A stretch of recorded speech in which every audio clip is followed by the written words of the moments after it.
Principalement établis au Mali, au Niger, au Nigeria et au Bénin, les Songhai font partie des peuples qui ont le plus marqué le Moyen-Âge et l'époque moderne africaine.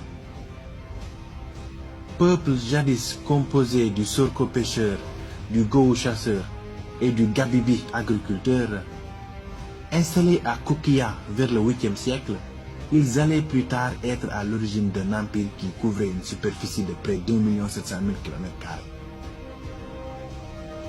Né d'un métissage entre Soninké, Peul, Touareg et Gourmantche, bien que la religion traditionnelle fait partie intégrante dans la vie de tous les jours, ils sont pour la grande majorité des musulmans. Dans leur capitale de Gao et à Tombouctou, le savoir, les livres et la science islamique tenaient une grande importance, surtout à l'époque des Askias. Le commerce transsaharien connaît son apogée durant leur règne et le legs qu'ils ont laissé au Soudan occidental n'est pas près de disparaître.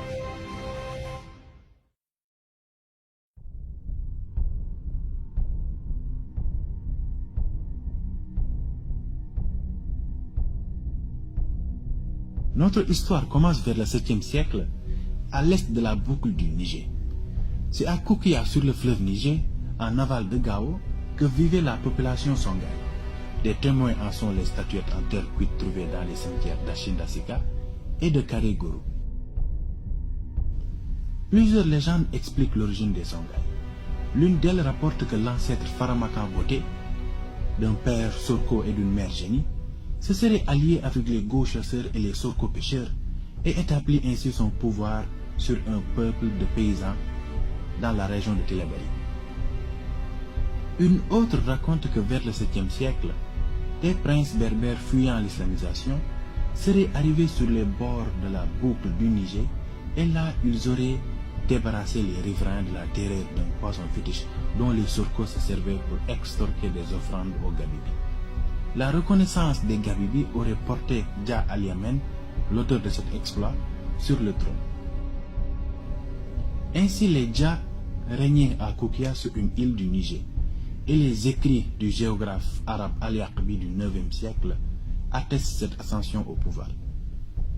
C'est vers l'an 1009 que le 15e roi Dja Kosoy, qui fut le premier à embrasser l'islam, aurait fixé sa capitale à Gao, et le royaume prit le nom de Songhai ou Songoï, qui était aussi, semble-t-il, celui des habitants.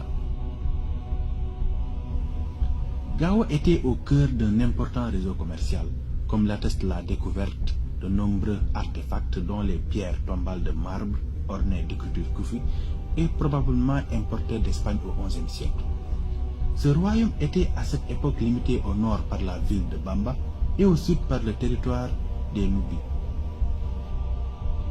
Au fil des années, l'influence du Songhai se faisait ressentir jusqu'à Tombouctou, dont la fondation en tant que ville remonterait, admettons généralement, au début du XIIe siècle, mais aussi dans la zone des lacs et même jusqu'à Walata.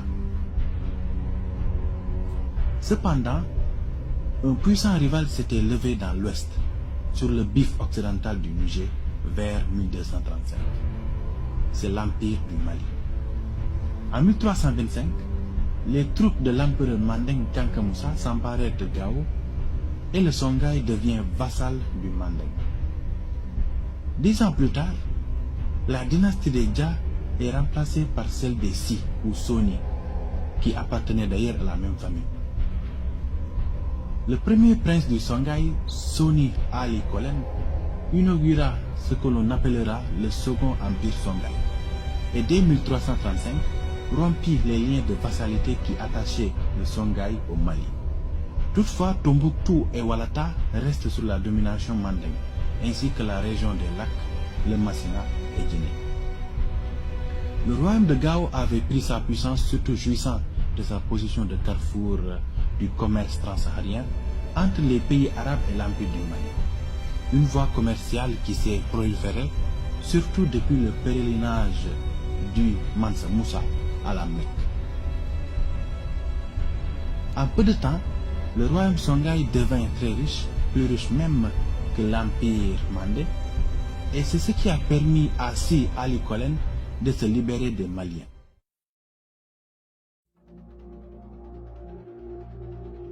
L'émergence de l'Empire va commencer avec Soni Suleiman Dama, mais c'est surtout Soni Alibert qui va en être le principal acteur. Vers 1430, le chef Touareg Akil parvint à chasser la garnison mandingue de Tombouctou et à se rendre maître de cette ville, qui tomba ensuite entre les mains de l'empereur Songhai Soni Alibert le 30 janvier 1468. Il conquit Djenné vers 1473 et après avoir annexé la région des Lacs et Walata, rattache à l'Empire le Massina, territoire à majorité Peul. Ali donnait ainsi pour la première fois au Songhai une extension qui en faisait un concurrent redoutable pour l'Empire mandingue. En 1477, le roi des Mossi ravagea le Massina et s'avança jusqu'à Walata, qu'il pilla en 1480. Mais peu de temps après, Ali parvint à les repousser. En 1492, on lui annonça que les Mossi du Yatenga avaient de nouveau envahi ses États.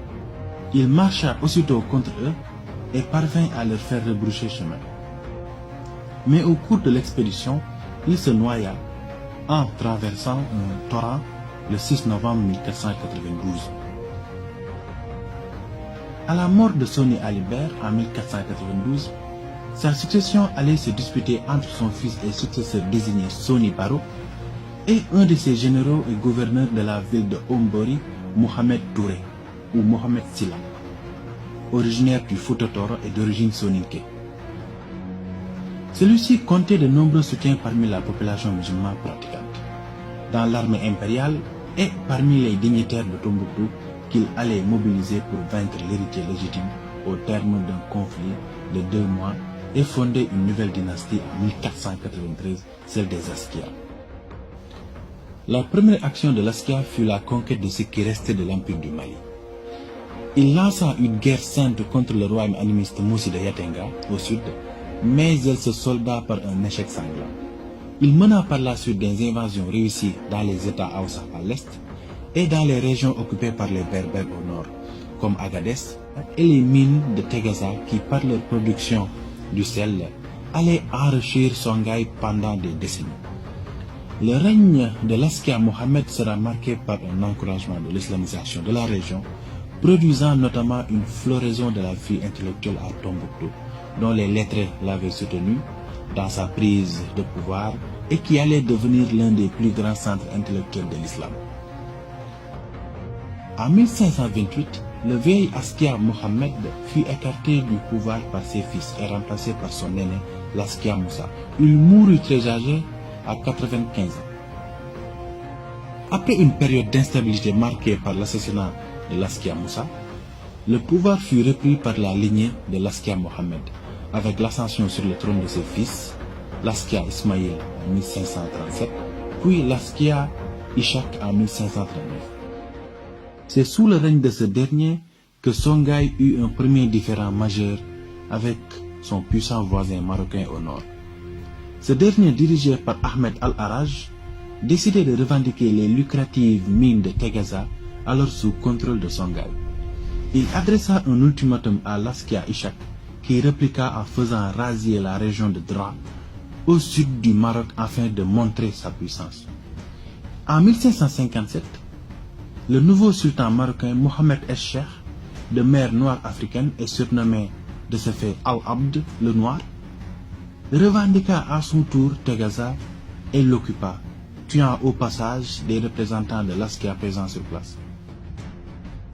En 1590, Ahmed El Mansour, le nouveau sultan du Maroc, demanda au Songhai d'abandonner les mines de Tegaza, mais Ishak II refusa catégoriquement. En 1591, le Maroc, mieux équipé technologiquement, envoya une armée pour envahir le Songhai et défaire l'armée impériale à Tondibi. Après quelques mois de résistance, la partie occidentale du Songhai, incluant les centres commerciaux et intellectuels de Tombouctou et de Djenné, ainsi que la capitale de Gao, tombèrent sous la coupe du sultan marocain Ahmed El Mansour, qui remercia Dieu de lui avoir permis d'unir la race de Sem, c'est-à-dire les Sémites dans l'acception biblique, et la race de Ham, c'est-à-dire les Noirs dans l'acception biblique.